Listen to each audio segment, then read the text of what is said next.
Bonjour Tom, une fois les élections CSE passées, mon syndicat a demandé à tous les élus de la liste de renoncer à leur droit d'être désignés délégués syndical. Bizarre, non? Bonjour Chris, ce n'est pas courant mais c'est possible. En effet, il s'agit d'une règle dite supplétive, qui permet, si l'organisation syndicale le souhaite, de désigner un salarié syndiqué qui n'a pas été élu ou qui ne s'est pas présenté aux élections professionnelles. Peux-tu m'en dire un peu plus sur cette renonciation? Que dit la loi dans ce cas?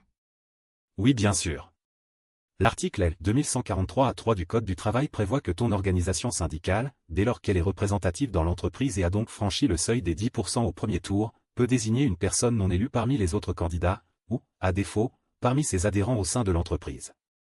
Toutefois, il y a une condition impérative, chaque élu doit renoncer par écrit à son droit d'être désigné DS. Disons qu'ils sont prioritaires mais aussi que le syndicat a désigné la personne qui lui semble la mieux à même de le représenter en qualité de DS. Tom, cela veut-il dire que cette renonciation est définitive?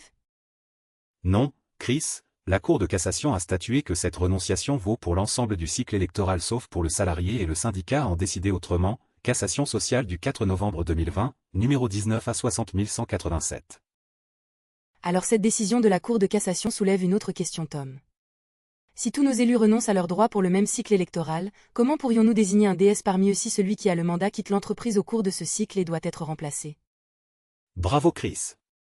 La Cour de cassation a répondu à cette question en 2023 en indiquant que la renonciation par l'élu ou le candidat ayant recueilli au moins 10% des suffrages exprimés au premier tour des dernières élections n'a pas pour conséquence de priver l'organisation syndicale de la possibilité de désigner ultérieurement, au cours du même cycle électoral, l'auteur de la renonciation en qualité de délégué syndical.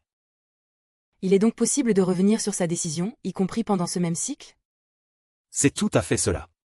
Concrètement, un élu qui a recueilli au moins 10% des suffrages exprimés au premier tour des dernières élections et qui a renoncé par écrit peut revenir à tout moment sur sa décision et être à nouveau disponible pour un mandat de délégué syndical. Je résume, j'ai été élu au CSE et j'ai obtenu ce minimum de 10%. Je peux revenir sur ma renonciation écrite si mon syndicat souhaite que je remplace un de nos anciens DS qui quitte définitivement l'entreprise prochainement? Oui c'est bien ça, il faudra simplement faire un nouvel écrit que ton syndicat transmettra à l'employeur. Merci pour tes réponses Tom. Pourrais-tu nous donner la référence complète de cette décision? Bien sûr, c'est l'arrêt numéro 21 à 23348 de la Chambre sociale de la Cour de cassation du 19 avril 2023.